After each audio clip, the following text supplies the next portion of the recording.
my fellow Opinion Villagers. Today is December 2nd, 2015, and it's International Day for the Abolition of Slavery, National Mutt Day, Safety Razor Day, Special Education Day, Rockefeller Center Tree Lighting Day, and Special Kids Day. Famous dead people who are celebrating their birthdays today are Aztec murder specialist Hernando Cortez, fashion designer Gianni Versace, and opera singer Maria Callas.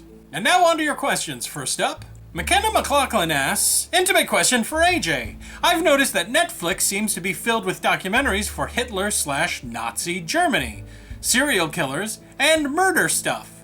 Do you think they're trying to send me a coded message again? Should I be keeping on high alert and possibly head to my bunker? Yes, Netflix is always trying to send you messages secretly, and they're always, all the time, bad! What I don't understand is why aren't you always living in your bunker like I do?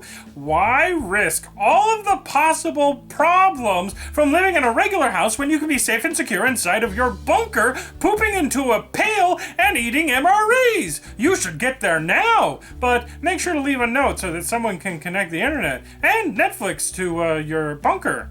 Because Jessica Jones is awesome, and I don't want you to miss that. And there's a special hidden message, which is bad. But Jessica Jones is awesome! Nish Brown asks, question for any of the felt folks. What size shoe do you wear? Nish Brown, I'm surprised at you. There is absolutely no correlation between foot size and you-know-what size. Everyone here has relatively normal feet, and I'm fairly certain that almost everyone has normal junk. At least the junk that I've seen. If you want to know how big our junk is, just ask us. Unless you haven't noticed, we are pretty upfront about what's up front. I should put that on a t-shirt. Joe Swampson asks, intimate question for Puppety Jason. Team Cap or Team Iron Man? Finally, a serious question on this one. So, I have to decide on who I side with.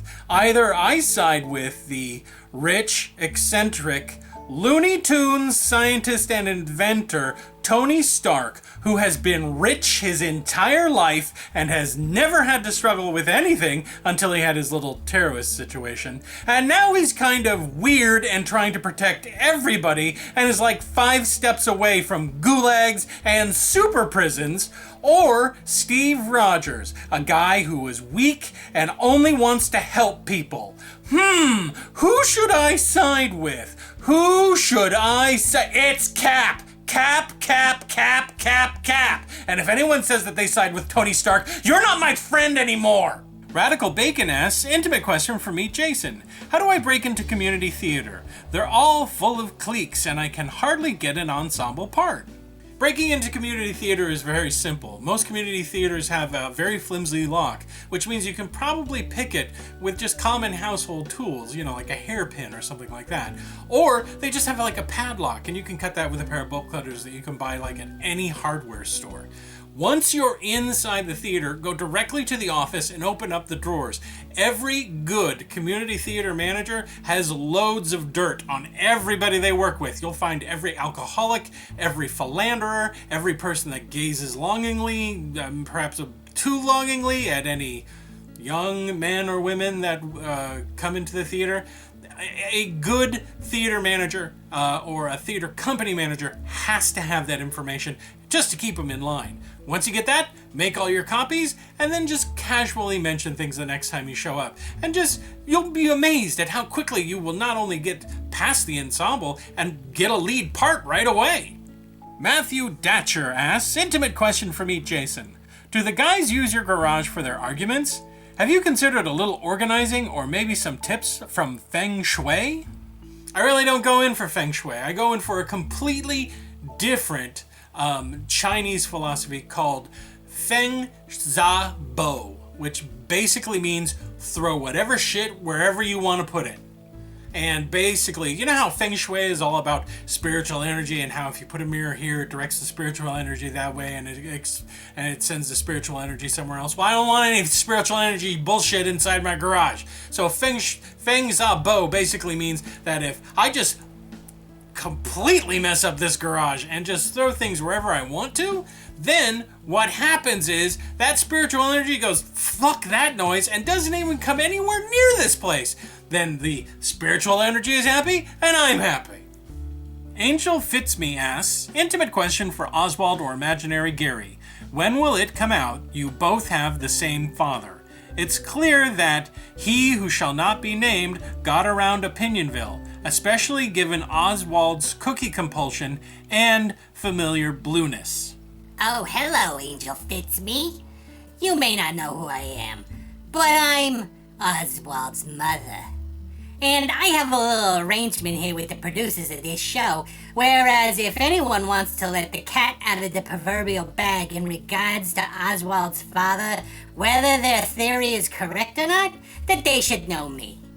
Let me clue you in on something.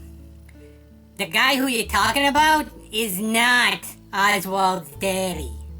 Oswald's daddy is... well,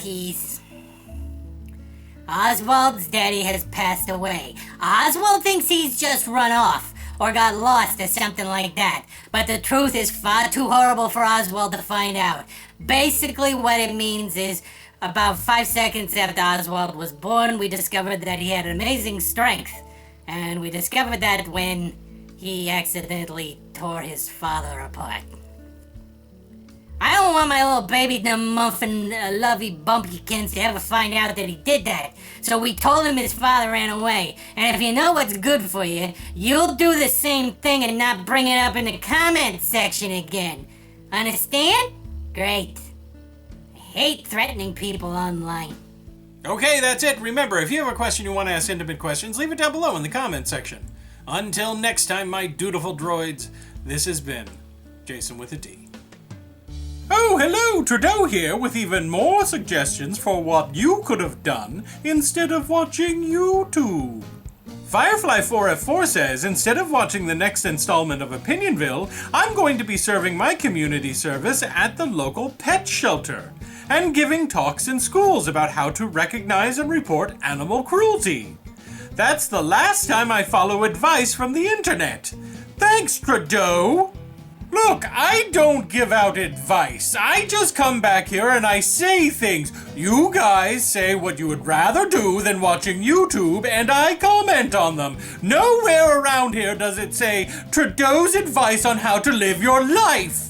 Besides which, it doesn't sound that bad talking to children about how not to be cruel to animals. It's fairly easy. If you see an animal, don't hit it with a stick or set it on fire or tell it its mother is dead or any other kind of cruelty. It's not difficult, Firefly. I'm sorry that you feel mildly inconvenienced that you have to put up with being sober for more than 4 hours so you can talk to children about not being cruel to animals. And I'm also sorry if I implied that you're an alcoholic. You are an alcoholic, right?